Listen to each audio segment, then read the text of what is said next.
of the banks, how do they trade? Well, we just discussed that for every buyer there's a seller, and for every seller there's a buyer. Therefore, it is literally the exact opposite to how the retail market trades. In order for the banks to sell, they sell into a rising market. In order for the banks to buy, this is a 15-minute chart of the pound, and it's on the 9th of January, by the way. In order for them to buy, they need to create selling pressure. So there's a reason why you see the market break out of a high or roll to the upside before the aggressive move down. There's a reason why the market will aggressively sell off and break below lows before working to the upside. It's the exact opposite from the banking perspective. Very simply, they need to induce the rest of the market to sell in order for them to buy, or induce the rest of the market to buy when they have the desire to sell. Now that's the overview thought behind how they trade, and like FX Ninja just said, it is a basic overview of supply and demand. What we should also conclude from that, and while in a seminar we can't cover, every little nuance to it, but hopefully what we'll do is we'll illustrate certain points that begin to get you to see the overall picture, and as you look at the charts on your own, you'll start to see it more and more and more. Looking at it from the perspective, from the bank's perspective, is really our intended goal. Now, as retail traders, we're never going to understand everything. We're never going to be privy to every piece of information. It's very similar to illustration that I use quite frequently, which is if you were to take a puzzle, and that puzzle, the picture in that puzzle was of a picture of somebody you were very familiar with. How much of that puzzle would you have to put together before you understood what the picture was of? If the puzzle was a picture of your mother or your father, if you got 50, 60, 70% of that picture or of that puzzle together, you would recognize that person because it's a person that is very familiar to you. It's the same way with what we do here when we're tracking banking activity. We will never have every piece of the puzzle. But because it becomes such a familiar picture to us, and because what they do is so repetitive, we don't ever need 100% of that puzzle. What we need is a good chunk of that puzzle. Once we have a good chunk of that puzzle, we have a very good understanding of what they're doing. And that's the basis behind what we do, and the basic philosophy behind what it is that we do. So a lot of what we do, and this is one of the things that's very difficult for, I don't want to say very difficult because people tend to pick it up within a few weeks, maybe a little bit longer. One of the things that when we look at from the bank's perspective, a lot of what we do, and as you begin to understand more and more of what we do, one of the things that you'll realize is that most of what we do is exactly contrary to what the average retail trader is doing, or it's exactly contrary to what the indicators are often telling, or it's exactly contrary to what the price pattern or the chart pattern or whatever it may be is often telling at that point in time. Okay, so we're going to get into some different things here on. This is again a 15-minute chart of the pound, and I'm looking at the 8th and 9th of January. So if you guys are looking at your own charts, again, 15-minute chart of the pound, and it is the 8th and the 9th of January that I'm looking at right now. So if you're taking notes, what I would say is that at the outset of understanding what we do, everybody, and I'll look at it from the perspective of those that are members. One of the things I say repeatedly, and for anybody that is a member, I'm sure you can speak to this. I always tell them, you're going to be confused for the first week. And it's the same way for anybody that comes to our site for the first time. Because most of what we do is contrary to what the rest of the market is doing, which is, again, exactly where we want to be. The rest of the market is failing. So if we're doing what the rest of the market is doing, we're going to be failing too. But one of the things I always say is you're going to be confused, but there is that aha type moment where things begin to click. And what I would urge people to do is to take notes on what I'm going to talk about right now, because whether you're new to the site or not, as you progress through the information that's on the front end of the site, it'll make a lot more sense if you take notes on what I'm going to talk about. So the first thing that I want to say is that what we do on a daily basis is really very simple. We ask ourselves two questions on a daily basis. We ask ourselves, first, where are we at in the overall market cycle?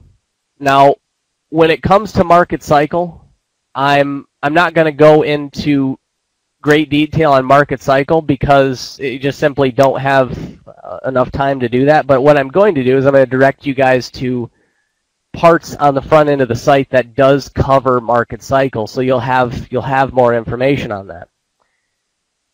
So we ask ourselves first, where are we at in the overall market cycle? And the second question that we ask ourselves are, where are the high probability points? Okay, so just as an overview, before I talk about what do I mean by high probability manipulation points, when we talk about market cycle, again, I'll give you guys a link to a video on the front end of the site that breaks down market cycle a lot more, and you'll start to see this. But two of the things that we talk about repeatedly is the fact that the market, they tend to cycle the market in 3 cycles to one direction or the other.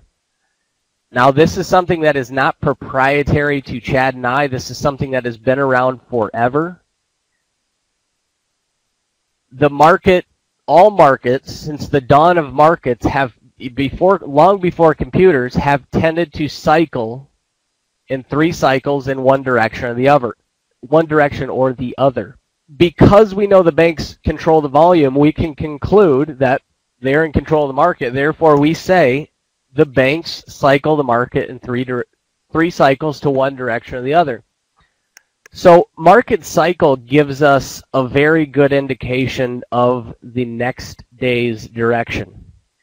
There's a reason why in the daily market reviews that we do, in those videos, I list the expected direction for the following day as well as the exact points where I expect them to move the market from.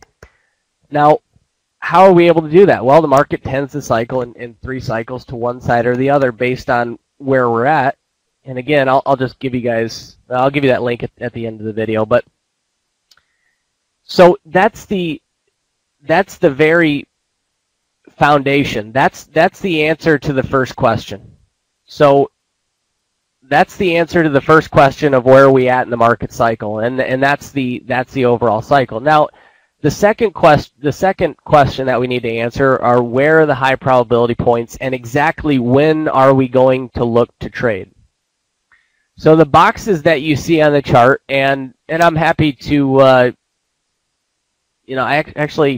think you guys, I'm not sure if this was something a member made for us. I don't know. You can find a indicator that does what this does. It's nothing proprietary to us. It's a very simple indicator. There's one called I sessions. There's one called Paramount work time. What it does is it blocks out a certain time session. The larger box that you see here is the Asian session block. Now, what you want to set your Asian block to, and this is, again, if you're trying to set your charts up like ours, the Asian blocks should end at 2 a.m.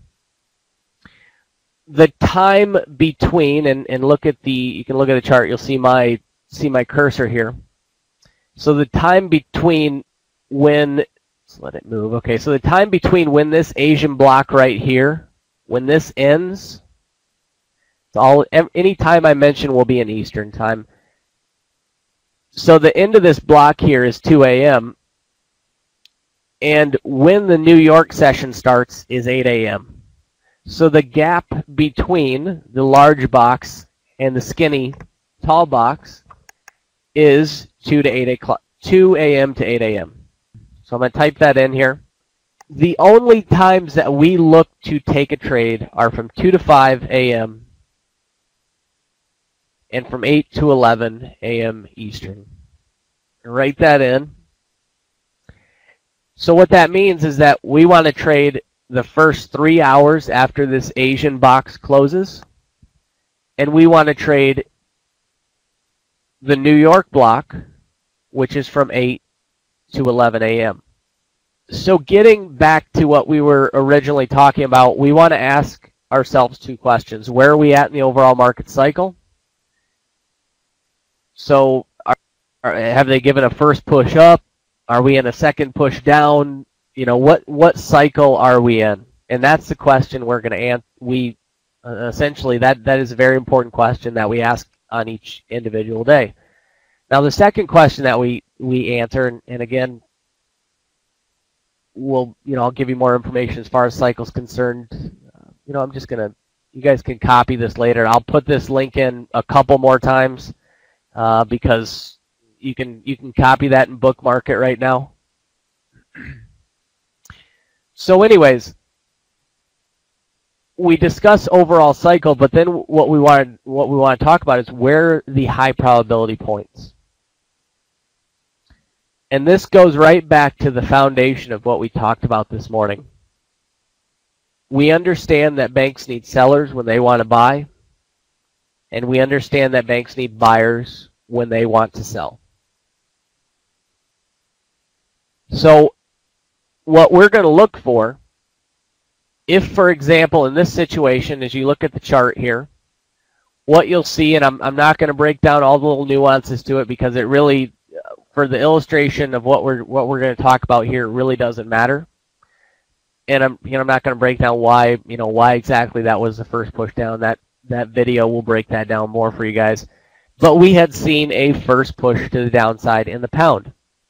So we had a first push down. So the following day, as we asked ourselves the question of where are we at in the overall cycle, we said, okay, we have a first push down. So therefore today, we should be looking for the second push to the downside.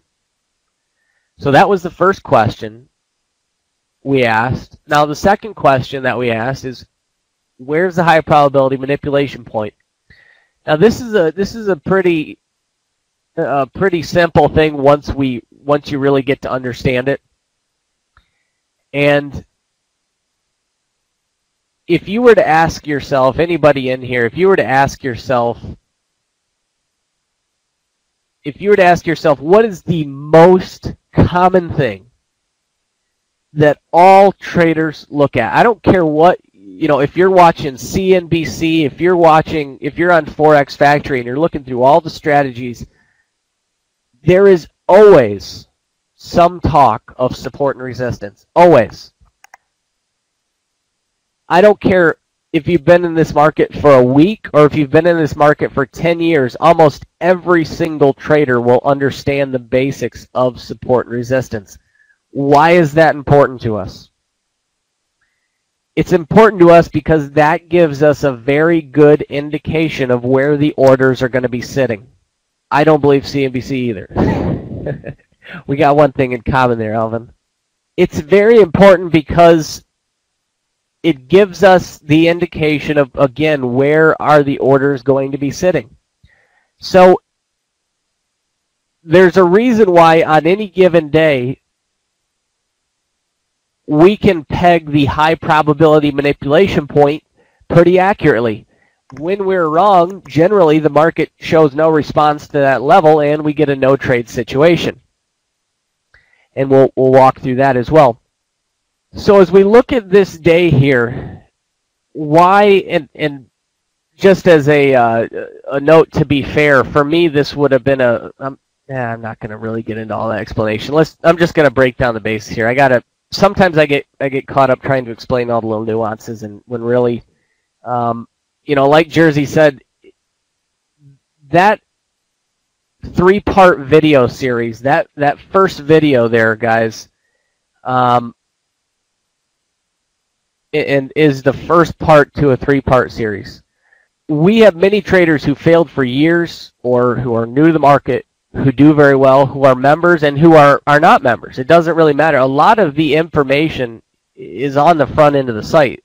One of the things you'll notice real quick before we get back into what we're talking about is that there's no fluff information on the front end of day trading Forex Live. If it's not useful, it's not there. That's the bottom line.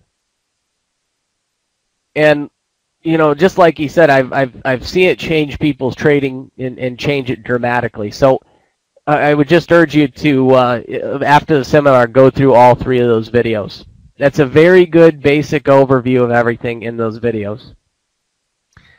So anyways, moving on to this. We had the direction expected for the day. Why did we have that direction expected? Well, because it was in the direction of the current market cycle. So the second question we have to ask ourselves, where are the orders sitting? Because we know the banks need sellers when they want to buy, and because we know the banks need buyers when they want to sell, we know with a high degree of certainty that if they're going to drive the market down as we expected, then what they're going to do is they're going to come up and induce buying pressure and then sell into that buying pressure. So that goes back to the same point of why it was so critical when we talked about general support and resistance. A very simple fact that almost every single trader is looking at. Trading institutions, hedge funds, all the major news agencies, I don't care who it is, they're looking at it. So when we look at this from the perspective of what are the banks going to be doing, why would they drive it above a high before ultimately driving the price back to the downside? Because very simply, that's where the orders are. So when we discuss where the high probability points are, the first thing we're going to look at, the very first thing, and without this, that level means nothing to me, unless it was a very clear level that the market has responded to in the past, then I do not expect orders to be sitting there. So what that means is that because support and resistance is so prevalent, because all retail traders look at it, if there is not a level that has had response to it in the past, for example, this high, then I don't look at that level as a high probability point. Well, I'm not familiar with Craig Harris, but we have I'm sure a lot of the members could probably, we have a lot of Steve's members. I'm sure they could speak to how we're different. The big thing I would say is the fact that they can actually they find success when they start to learn from us. So I have nothing against any of them, or what's the name of the guy I'm thinking of? What I always say is that if you're not, and this goes to your question, if you're not going to learn from us, what I always say is learn from somebody that teaches market manipulation. So if you're not going to learn from us, learn from Steve. I have nothing against that. What my job is to get you to look, yeah, there you go, Martin Cole. My job is to get you to stop looking at all the crap everybody else teaches. It has failed people for years and people still look at it. So my job isn't to have you learn from me. My job is to get you to learn from at least somebody that teaches market manipulation. Now, do I believe that what we offer is the best? Well, of course I do. What else would you expect me to say? But my job is to get you to learn from, one thing I can say is, Martin's a good guy. I've talked to him before. I don't really 100%, I think there's easier ways to do what he does, but I know the guy is solid. and I believe in them. And I can't really speak to Steve, but I've heard a lot of good things about him as well. So my job is to get you just to stop looking at the mainstream stuff. Whether you learn from us or you learn from somebody else really doesn't matter to me, as long as I can break the trance that people are in. So as long as I can do that, then that's the key for me.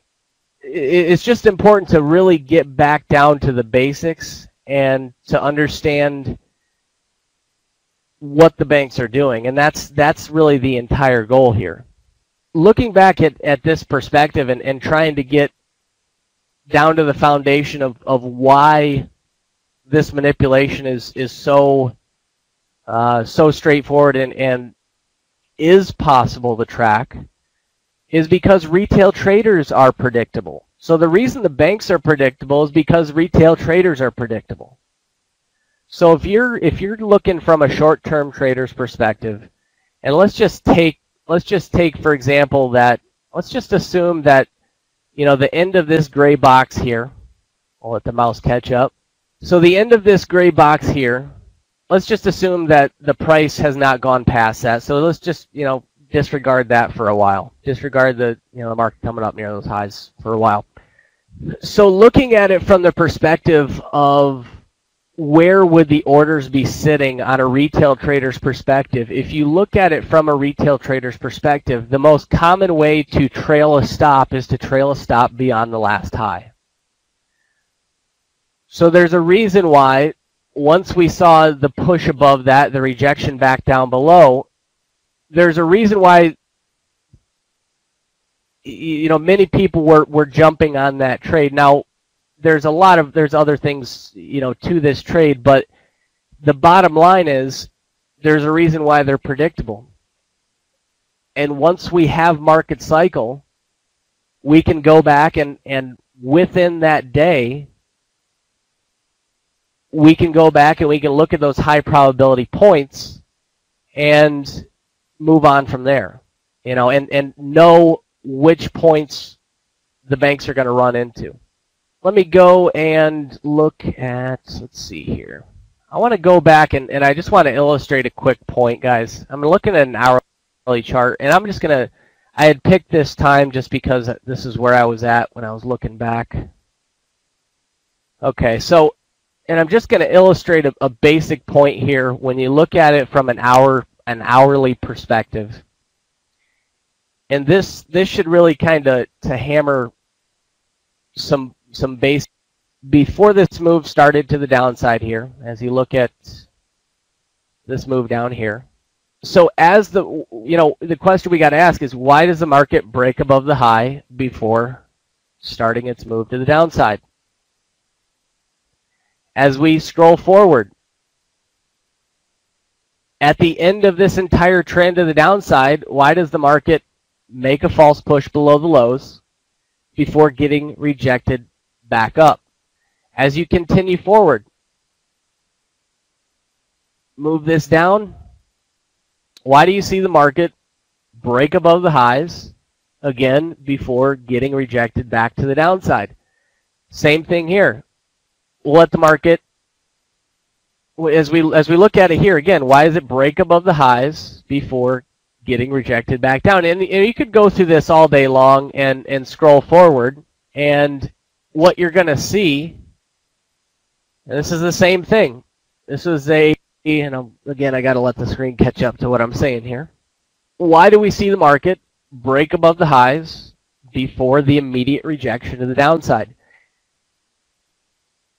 The basic principle of understanding the stop run, and I'm going to go back to the current price, by the way, but the basic principle of understanding where retail orders are sitting and then waiting for the manipulation at those locations is something that gives us a huge edge in the market.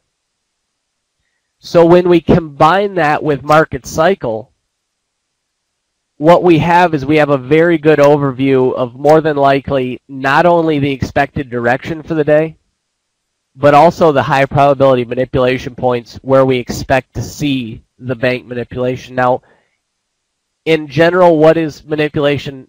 As just a quick overview, manipulation very simply is seen when the market breaks above the point we expect and then very quickly gets rejected back down below it. So there's a reason why a lot of members took this trade, because it broke above the highs, was rejected back down below, and showed a solid stop run of that overall high. It's the same reason that as we scroll forward on the pound, the deeper manipulation level that we were looking for on the pound. So as we look at the chart, we had seen a first push to the upside, and the second deeper manipulation level we had was 6,100. It was 6,100 for a few reasons. We had a lot of confluence there. It was a psychological barrier of 6,100. Retail traders, how many people understand or know of psychological barriers?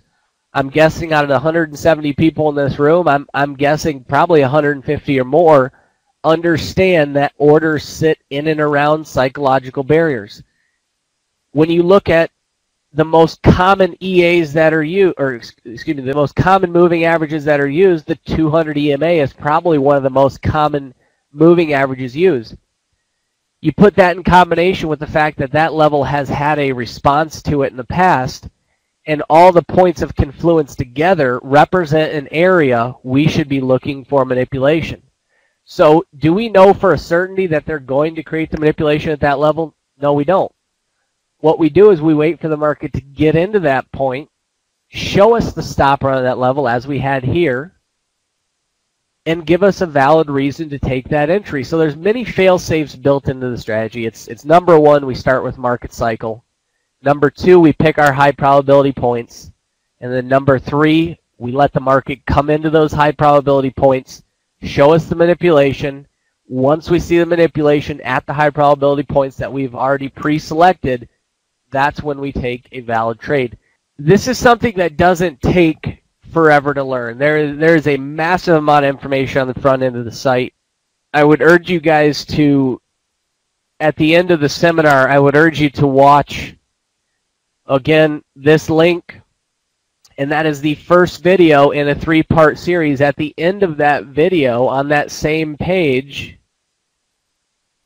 right below the video, it says watch the next training video in the series, and it goes to part 2. So again, after the seminar, I would urge you to go watch that video and watch the other 2 that are associated with it. It will break down the strategy to its base through those 3, through those 3 videos. This block right here, so this block, this tall, skinny block that you see each day is the 8 to 11 a.m. block. So that's the time we look to trade during the New York session, 8 to 11 Eastern. If you don't know what Eastern time is to your time zone, go to Google and type in world clock. Look what time it is in New York, and then you can figure it out in relation to your time. So we look to trade during this tall, skinny gray block, which is the New York session, the 8 to 11 a.m. time. And then we look to trade the first 3 hours after the first 3 hours of the European and London Open, so from 2 to 5 a.m. Again, I can write that in. Now, why do we look to do that? Why do we look to trade during those times? Now, those are links that go to the front end of the site. Those are not member links. That's free information that's on the front end of the site. So why do we look to trade during those times? It's important to understand that one of the bank's main jobs is to process what we term as general order flow. General order flow is the process of orders for the processing of orders for general worldwide commerce. So if somebody's in the UK and they trade their product to somebody, or they sell their product in the US, they're going to get back US dollars. Therefore, in order to buy whatever they desire, they need to exchange those dollars back into pounds. Or if they need to go buy some supplies from Australia, they need to change those dollars into Australian dollars. That's what we term as general order flow. So looking at it from that perspective at the beginning, so looking at it from the perspective of general order flow, why is that critical? Well, it's critical because looking at it from that perspective of general order flow, during that time is typically when those orders are processed. So let's look at it from the perspective of, let's just say we're Citibank and we process orders for a certain amount of clients, and on any given day, they're going to either be asking us to exchange dollars into pounds or pounds into dollars. So those are orders that we need, that the bank needs to process. Now, generally, these orders are processed at the beginning of a session.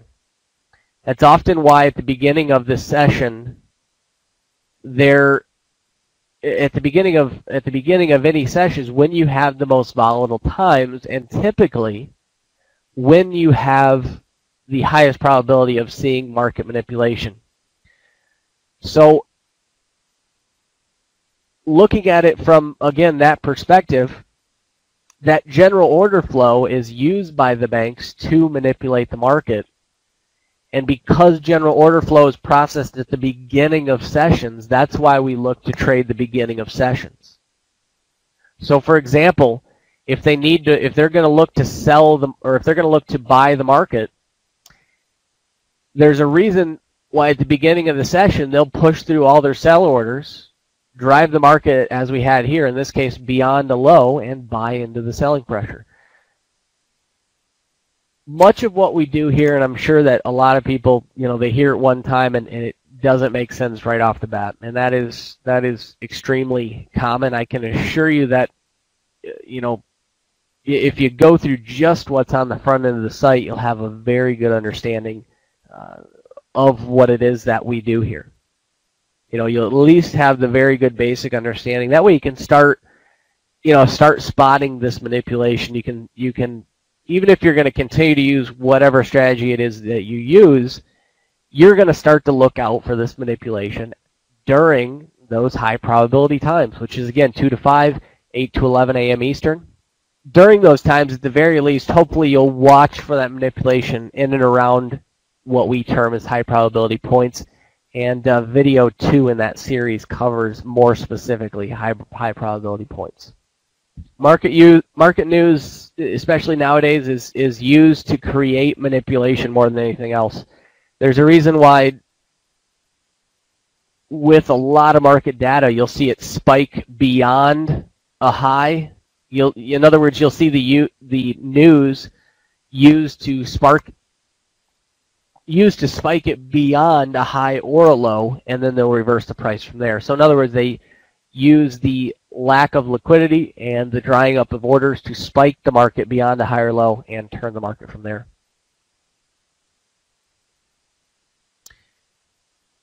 This big Asian block, just for one final time on the block here, guys, or on the times on the chart. This block ends at 2 a.m. and therefore the time in between these two blocks is 2 a.m. to 8 a.m. The New York block is from 8 to 11. When a trade sets up, yeah, we will call a trade. That's not the purpose of the room. One of the things that, just as a general, what we're going to do now, guys, we're going to get into some questions. If you guys have questions, we're going to get into that. One of the things that is in relation to your question there about the Day Trading Forex Live itself, the original first 2 years of the service were strictly a live room, and we just called trades live in that room. One of the things that I've found out over the years is that traders don't learn in a live room. It's our goal, Chad and I's goal, when we talk to people in a webinar, when we put information on the site, or for our members, our main goal is to get them to trade profitably on their own. Unfortunately, it tends to create traders who become reliant on Chad or I. So although they'd watch us trade profitably live and they'd watch all of our trades live, they weren't able to do it on their own. And when we started giving people in the daily market reviews, we started giving them the exact trade plan for the day, meaning we'd tell them in the daily market reviews, we tell them essentially a signal for the day, the direction as well as the points to look for the manipulation. They're the ones that at the end of the day have to still pull the trigger. So we found it really helped to, kind of take a little more hands off and allow them to take trades on their own. What I would ask you to do, as far as your question there, what types of candle formations we look for to know the manipulation, the principle, the basic principle in the case of market manipulation of a point to the low side is we want to see it break below the manipulation level that we're looking for, and then very quickly get rejected back up above. The video that breaks all that down is the third video in that series, and again, I'll share that link again at the end of the session if you guys don't have that. All right, guys. Do we have any general questions as to what it is we do? I know that, and obviously you guys understand within an hour and a half we can't break down everything, but hopefully we've at least shared the general overview. If there's something about that overview that you don't understand, what we wanted to do in this seminar was go over the very basic foundation of why it is we believe what we believe. So we wanted to break down that the brokers are telling you that they would never teach you anything profitable. So then what we wanted people to do is we wanted them to go look at actually what the brokers are teaching. And then that will give you a list of everything that's not profitable, because they've just already told you that we need to watch out for essentially anything they say, because they take the counterparty trade to what they are the counterparty to your trade. So that's an extremely important point. And we want to break the myth about the fact that the Forex market is not manipulated, because the manipulation is actually the single biggest thing that we're going to look for to give us the single biggest thing that we're going to look for to give us an indication of what the banks are doing for that day. Guys, just really quickly, what I wanted to do before we get into these questions here real quick, what I'm going to do is I'm going to go ahead and let me go over this real quick, guys.